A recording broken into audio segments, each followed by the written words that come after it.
welcome to my YouTube channel. Friends, today we have discuss about the piezoelectric transducer. So friends, piezoelectrical transducer basically works on the passive device. Generally we can say that the piezoelectrical transducer is a passive device which is operational based on the piezoelectric effect. जो भी पाइजोइलेक्ट्रिक का transducer है उसका जो operation रहता है, जो अपना पाइजोइलेक्ट्रिक इफेक्ट है उसके ऊपर पूरा डिपेंड रहता है. तो सबसे पहले पाइजोइलेक्ट्रिक इफेक्ट क्या होता है? Piezoelectric effect state that the when a pressure और फोर्स और vibration applied to the crystalline material just like quartz crystalline substance, then the EMF is generated across the material. तो इफेक्ट कहता क्या है कि जब भी कोई प्रेशर या फिर फोर्स या फिर वाइब्रेशन अपन क्रिस्टलाइन मटेरियल पे अप्लाई करेंगे, अब crystalline material such as quartz crystalline material, तो उसमें क्या होगा? ईएमएफ जनरेट होगा अक्रॉस दी मटेरियल. ये अपना पाइजोइलेक्ट्रिक इफेक्ट कहता है. तो generally friends, piezoelectric material is classification on two types, natural crystals and synthetic crystal. अब नेचुरल क्रिस्टल में क्या क्या आता है? नेचुरल क्रिस्टल में आता है quartz crystal, Rochelle salt. Synthetic crystal में आता है barium, titanate, lithium sulphate are in the category of synthetic crystal. और नेचुरल क्रिस्टल में क्वार्ट्ज. तो अपन ने यहाँ पे पाइजो इलेक्ट्रिक ट्रांसड्यूसर में कौन सा की यूज किए थे मटेरियल? क्वार्ट्ज. तो इसका ऑपरेशन और प्रिंसिपल क्या है? सबसे पहले डायग्राम में देख लेते हैं कि क्या क्या दिया है.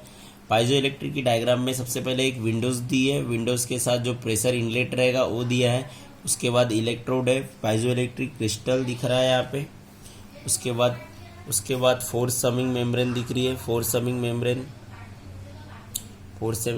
हो गई. उसके बाद जो अपने यहाँ पे जो दो आउटपुट टर्मिनल दिख रहे हैं वहां से अपन आउटपुट वोल्टेज चेक कर सकते हैं. तो इसका ऑपरेशन कैसे है? The construction of piezoelectric transducer, basically there is two electrodes are connected across the crystal which we give the output. यहाँ पे अपने को दिख रहा है कि दो अपने इलेक्ट्रोड थे वहाँ पे पाइजोइलेक्ट्रिक ट्रांसड्यूसर में. उसमें अपन ने क्या किए कि उसके थ्रू अपन ने piezoelectric crystal metal through electrode connect किए. उससे अपने को क्या चेक करेंगे? Output voltage. तो पाइजोइलेक्ट्रिक ट्रांसड्यूसर, जैसे मैंने बताया कि piezoelectrical transducer is a passive device which operating based on the piezoelectric effect. इसके पहले मैं बता चुका हूँ आप लोगों को कि पाइजोइलेक्ट्रिक इफेक्ट होता क्या है. तो यहाँ पे अपन फिर से एक बार देख लेते हैं कि this effect state that the when pressure और फोर्स और vibration applied to crystalline material like quartz crystalline material, then EMF is generated across the material. जब भी अपन कोई भी प्रेशर या फिर वाइब्रेशन या फोर्स लगाएंगे, क्रिस्टलाइन मटेरियल पे अप्लाइड करेंगे, तो उसमें जो क्रिस्टलाइन सब्सटेंस पे क्या होगा? एक ईएमएफ जनरेट होगा. ईएमएफ मतलब इलेक्ट्रोमोटिव फोर्स जनरेट होगा. उसके थ्रू ईएमएफ जनरेट होगा अक्रॉस द मटेरियल. अब विच मटेरियल? मैंने मटेरियल के भी दो टाइप के रहते हैं. पाइजो इलेक्ट्रिक मटेरियल मैंने दो टाइप के बताया, नेचुरल क्रिस्टल, सिंथेटिक क्रिस्टल. और अपन जो क्रॉस क्रिस्टल बोलते हैं वो नेचुरल क्रिस्टल में आता है. तो उसके बाद piezoelectric crystal having two electrodes are connected across the crystal through which we get the output. जैसे मैंने आप लोगों को डायग्राम में बताया था कि अपने पाइजो इलेक्ट्रिक दो इलेक्ट्रोड है, उसके थ्रू अपन क्या करेंगे? आउटपुट निकाल सकते हैं with the help of EMF. ठीक है, वोल्टेज निकाल सकते हैं. The piezoelectric element use for converting mechanical movement into electrical signal. जो अपना पाइजो इलेक्ट्रिक एलिमेंट रहता है विच इज यूज फॉर क्या करते हैं? कन्वर्टिंग मैकेनिकल मूवमेंट को इलेक्ट्रिकल सिग्नल में कन्वर्टिंग करने के लिए यूज करते. किसका? पाइजो इलेक्ट्रिक एलिमेंट का. ठीक है. The arrangement show that the major pressure force with the help of piezoelectric crystal is placed between the basement of the force summing and membrane. तो वहां पे अपने को डायग्राम में हमने देख चुके थे कि फोर्स समिंग मेम्ब्रेन आप लोगों को दिख रहा है. Force summing membrane Windows. तो फोर्स समिंग मेम्ब्रेन क्या रहता है कि वो क्या करेंगे? जितना भी फोर्स रहेगा वो क्या करेगा? कलेक्ट करने का काम करेगा. ठीक है. तो इसके अभी देखते हैं वर्किंग, आप लोगों को क्लियर हो जाएगा वर्किंग में. तो वर्किंग, जब भी कोई प्रेशर या फिर फोर्स या फिर वाइब्रेशन अपन ट्रांसड्यूसर पे अप्लाइड करेंगे, ठीक है, with the help of input window तो उसमें से क्या होगा कि जो अपना फोर्स समिंग मेम्ब्रेन है वो क्या करेगी, फोर्स या फिर प्रेशर को क्या करेगी, कलेक्ट। जितना भी अपन फोर्स अप्लाइड करेंगे विद द विंडोज, जो फोर्स समिंग मेम्ब्रेन का वर्क क्या रहेगा कि जितना भी फोर्स अपन अप्लाइड कर रहे, ठीक है, विंडोज पे, तो वो कलेक्ट करने का काम कौन करेगा, फोर्स समिंग मेम्ब्रेन, ठीक है, समिंग मेम्ब्रेन कलेक्ट करने का काम करेगा। फिर उसके बाद क्या रहेंगे कि जो सप्लाई, जो प्रेशर अपने को समिंग मेम्ब्रेन ने कलेक्ट किया है वो किसको पास करेंगे, with the help of top plate crystal material से जो बनी हुई है प्लेट, वहां पे क्या करेंगे अपन, अप्लाइड करेंगे, ठीक है। तो यहाँ पे दिखा है, then the it given to the top of plate of crystal due to which the vibration are provided to the crystal. मतलब जो भी अपन समिंग मेम्ब्रेन से जो फोर्स या फिर प्रेशर या फिर कलेक्ट की है वो अपन किसको किसको अपना पास करेंगे, टॉप प्लेट क्रिस्टल मटेरियल को, जो प्लेट रहेगी उसके अपन करेंगे। उसके बाद क्या होगा कि जो वाइब्रेशन प्रोड्यूस होगा उसमें क्या है, एक वाइब्रेशन प्रोड्यूस होगा, वाइब्रेशन की वजह से क्या होगा, ईएमएफ जनरेट होगा अक्रॉस दी क्रिस्टल, क्रिस्टल मटेरियल जाएगा रहेगा वहां पे क्या होगा, अपना ईएमएफ जनरेट होगा। मतलब इजीली अपन क्या बोल सकते हैं सिंपल लैंग्वेज में कि जब भी अपन प्रेशर अप्लाइड करेंगे with the help of transducer through input window, जो भी अपना समिंग मेम्ब्रेन रहेंगे क्या करेगा, प्रेशर को या फिर फोर्स को या फिर वाइब्रेशन को कलेक्ट करेगा। फिर with the help of top plate crystal material या फिर प्लेट क्रिस्टल प्लेट, उसमें से क्या करेंगे, वाइब्रेशन प्रोवाइड करेंगे किसको, क्रिस्टल को, जो भी क्रिस्टल मटेरियल रहेगा क्रिस्टल को ऊपर वाइब्रेशन प्रोवाइड करेंगे। फिर उस जो वाइब्रेशन प्रोड्यूस होगा with the help of EMF across the crystal, तो उससे उसके थ्रू अपन क्या करेंगे, मैग्नेटिक अप्लाइड फोर्स को ये करेंगे। In this way we can physical quantity को अपन इलेक्ट्रिकल क्वांटिटी में कन्वर्ट कर रहे हैं। This is the working of piezoelectric transducer या फिर pressure measurement using piezoelectrical transducer. तो इसका पहला एडवांटेज है piezoelectric transducer are self generating as no need of external power supply. तो piezoelectric transducer as a self generating मतलब do not require any external supply to generate the voltage, current, power, that's said to be self generating. Next advantage, piezoelectric transducer have a high stability, जो इसकी capacity है, stability हो क्या, high stability है to produce an EMF voltage. Next, it has ability to form into usable shapes, usable shape पे भी work करता है। It has a very good high frequency of response, जो इसका फ्रीक्वेंसी रिस्पॉन्स है वेरी गुड, वेरी अच्छा है। उसके बाद है डिसएडवांटेज। अब डिसएडवांटेज क्या है, it require protection from moisture, क्योंकि जितना भी अपन प्रेशर रहेगा, जो भी अपना समिंग मेम्ब्रेन रहेगा वहां पे क्या हो जाएगा, with the help of pressure applied करेंगे, प्रेशर में कुछ क्वांटिटी ऑफ मॉइस्चर रहता है, तो यहाँ पे ज्यादा अमाउंट में मॉइस्चर प्रोटेक्शन की जरूरत है। उसके बाद है इसका disadvantage, the output voltage is affected by the temperature vibration. जो भी अपना आउटपुट मिलता है पाइजो इलेक्ट्रिकल ट्रांसड्यूसर, ये विद द हेल्प ऑफ अपना वाइब्रेशन इफेक्ट की वजह से मिलता है। उसके बाद है इसमें एप्लीकेशन। अब एप्लीकेशन क्या है पाइजो इलेक्ट्रिक ट्रांसड्यूसर के, सबसे पहले पाइजो इलेक्ट्रिक ट्रांसड्यूसर की है सबसे हाई फ्रीक्वेंसी ऑफ एक्सेलेरोमीटर। ये कहाँ पे यूज करते हैं अपन generally, piezoelectric transducer, high frequency of accelerometer. उसके बाद the piezoelectric material are use in the industrial cleansing apparatus.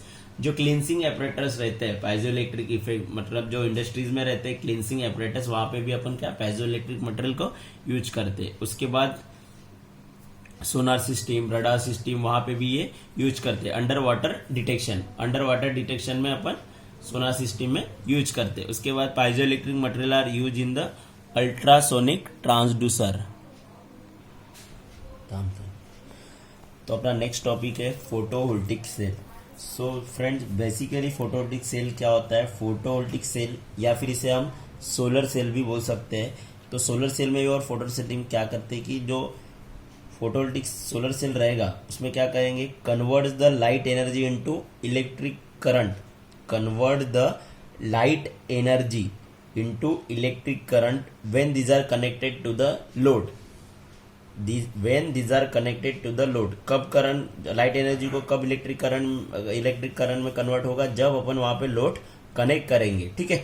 तो जैसे बेसिकली देखा जाए तो सोलर सेल में क्या रहता है कि रेडिएशन आती है, मतलब अपना सनरेज आती है, फॉल डाउन होता है, कलेक्टर रहता है, ब्लैक कोटिंग मटेरियल यूज करते हैं, उससे क्या रहता है कि ज़्यादा अमाउंट में जो हीट है, हीट क्या करता है, ब्लैक कलर अपना हीट क्या एब्जॉर्ब करता है, तो उसके थ्रू अपन क्या इलेक्ट्रिसिटी जनरेट करते थे, सोलर एनर्जी। यहाँ पे फोटोवोल्टिक सेल कैसे कन्वर्ट करता है कि जो फोटो मतलब लाइट, फोटो का नाम ही है, photo stands for light, photo energy, light energy को इलेक्ट्रिकल करंट में कन्वर्ट करता है with the help of connecting load. जब अपना कनेक्टिंग लोड कनेक्ट रहेगा तब। तो बेसिकली फोटोवोल्टिक सेल में क्या क्या दिख रहा है, सबसे पहले एक लोड लगाया है, रेजिस्टिव लोड। तो यहाँ पे अपने रेजिस्टिव लोड यूज किए, जैसे बेसिकली 3 टाइप के लोड होते हैं, रेजिस्टिव लोड, इंडक्टिव लोड और कैपेसिटी लोड। तो यहाँ पे अपन यूज कर रहे हैं रेजिस्टिव लोड, डिपेंड यहाँ से अपने को रेजिस्टेंस यूज किया, इसलिए ये रेजिस्टिव लोड हो गया, ठीक है। उसके बाद एक कंडक्टर प्लेट है, उसके बाद रेडिएशन हो रही है, जो भी अपनी सनरेज गिर रही है रेडिएशन, इसके भी हीट एनर्जी के 3 फॉर्म रहते हैं, हीट ट्रांसफर के, रेडिएशन, कन्वेक्शन एंड कंडक्शन, ठीक है। तो यहाँ अपन रेडिएशन मेथड यूज कर रहे हैं। उसके बाद पी डॉप सेमीकंडक्टर मटेरियल है और एन डॉप सेमीकंडक्टर मटेरियल है। यहाँ पे पीएन जंक्शन दिख रहा है और एन डॉप सेमीकंडक्टर मटेरियल और एक कंडक्टर बेस अपना, ठीक है। ये हो गया उसका detail diagram of photovoltaic cell. उसके बाद इसका कंस्ट्रक्शन एंड वर्किंग कैसा है। The photovoltaic cell is an active transducer which convert light energy into electrical signal. अपन यहाँ पे एक्टिव ट्रांसड्यूसर मतलब self depending, does not depend या does not require any external supply. As these are active, they do not require need of external source of power. तो उसके बाद क्या है, the cells is a giant diode which formed by the appropriate dop P and N type semiconductor. अब appropriate dop मतलब क्या होता है, doping मतलब क्या होता है, generally the adding of impurities in the semiconductor material is called as doping. इसी को क्या बोलते हैं अपन, डोपिंग प्रोसेस या डोपिंग मटेरियल, ठीक है। तो P N type these material में भी सिलिकॉन, जर्मेनियम एक्सेट्रा, और पी टॉप और एन टाइप जो भी रहेगा, जो भी डोपिंग मटेरियल रहेंगे, कौन से रहेंगे, मे बी सिलिकॉन रहेगा, जर्मेनियम रहेगा etcetera. The generally P type material extremely thin so that radiation penetrate through the junction easily. मतलब जो अपना पी टाइप मटेरियल रहेगा, सेमीकंडक्टर में पी टाइप मटेरियल रहेगा, वो एक्सट्रीमली थीन रहेगा, पतला रहेगा। उसकी वजह से क्या होगा कि जो अपना रेडिएशन होगा, जो लाइट का रेडिएशन होगा, वो क्या करेगा, easily through the junction conductor plate easily क्या हो जाएगा, रेडिएशन हो जाएगा। तो conductor contact are provided for the proper connectivity of load. जो भी अपना कंडक्शन रहेगा, कंडक्टर रहेगा, जो भी अपना कॉन्टैक्ट रहता है प्रॉपर इसका लोड का, उससे क्या करेंगे, कनेक्ट करेंगे। Photon from EM radiation striking the cell pass through the thin p dope upper layer and absorb by the electron in N layer. तो सबसे पहले कंडक्शन मतलब क्या होगा कि जो भी अपना फोटोन एन टाइप रहेगा, N type material, P type material, उसमें भी क्या रहेगा, होल्स इलेक्ट्रॉन को क्या करेंगे, अट्रैक्ट होंगे, रिपल्स होंगे। उसके बाद जो कंडक्शन रहेगा, उसके बाद कंडक्शन होने के बाद क्या रहेगा, जो अपना सेल्स रहेंगे, ठीक है, इलेक्ट्रोमोटिव रेडिएशन स्ट्राइकिंग सेल्स क्या रहेंगे, पास थ्रू द किसी करेंगे, जो पी टाइप डोप लेयर निकलेगी, डोपिंग लेयर निकलेगी कंडक्शन होने के बाद, डोपिंग प्रोसेस होने के बाद जो पी टाइप डोप लेयर निकलेगी, उसके थ्रू अपन क्या करेंगे, जो भी इलेक्ट्रॉन्स निकलेंगे एन लेयर से, एन टाइप लेयर से, उसी को क्या करेंगे अपन, एब्जॉर्ब करेंगे, ठीक है। एब्जॉर्ब करने के बाद क्या करेंगे, अब एब्जॉर्ब हो गया, उसके बाद कैसे, जैसे एब्जॉर्ब कर लिए तो क्यों absorb, due to the there is a formation of conductive electrons and holes. अब होल्स और इसकी वजह से क्या हो गया, कंडक्शन हो गया। कंडक्शन होने के बाद क्या है कि जो डोपिंग हो रही है, डोप मटेरियल निकल रहे हैं, दो डोप लेयर निकल रहे हैं, उसमें क्या होगा, रेडिएशन क्या हो जाएगी, बढ़ने लगेगी इन द कंडक्टिव इलेक्ट्रॉन्स और होल्स में क्या हो जाएगा, ये रेडिएशन बढ़ जाएगी। जो उसके बाद क्या होगा कि the depletion layer of potential PN junction then separated these holes and electrons are due to the potential difference developed across there. मतलब क्या होगा कि जितने भी proton N type material, P type material रहेंगे, जिसमें भी होल्स और जो होल्स कैरी करेगा, फिर उसके बाद होल्स रहेंगे, तो वो क्या करेंगे, सेपरेट हो जाएंगे।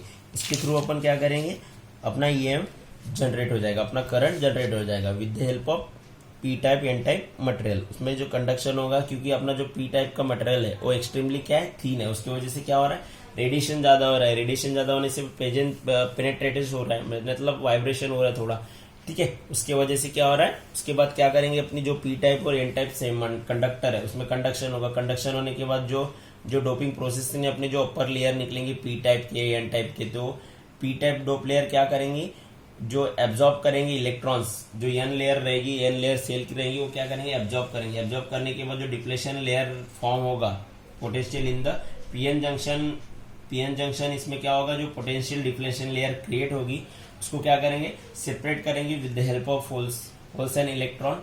Due to this potential difference, जो पोटेंशियल डिफरेंस निकलेगा, जो पोटेंशियल निकलेगा, उसी को अपन क्या करेंगे in the form of current quantity में या फिर वोल्टेज क्वांटिटी में मेजर करेंगे। यही अपना basic working of photovoltaic cell. उसके बाद में उसके कुछ एडवांटेज, तो एडवांटेज में क्या है, पहला है लो इंटरनल रेजिस्टेंस, फिर उसके बाद है it can operate satisfactory for large temperature, ये लार्ज टेम्परेचर पे भी यूज कर सकते हैं, क्योंकि लार्ज टेम्परेचर मतलब अपना जो भी मैंने एग्जांपल दिया था आपको, सोलर कलेक्टर या फिर सोलर सेल रहेगी, उसमें ब्लैक कोटिंग रहती है, उसकी वजह से लार्ज अमाउंट ऑफ हीट मतलब टेम्परेचर हो गया, एब्जॉर्ब करेगा।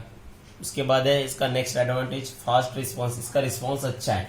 उसके बाद नेक्स्ट है advantage active device, hence it do not require external power source, these are the best advantage active device. Active device मतलब there is no need of external power supply.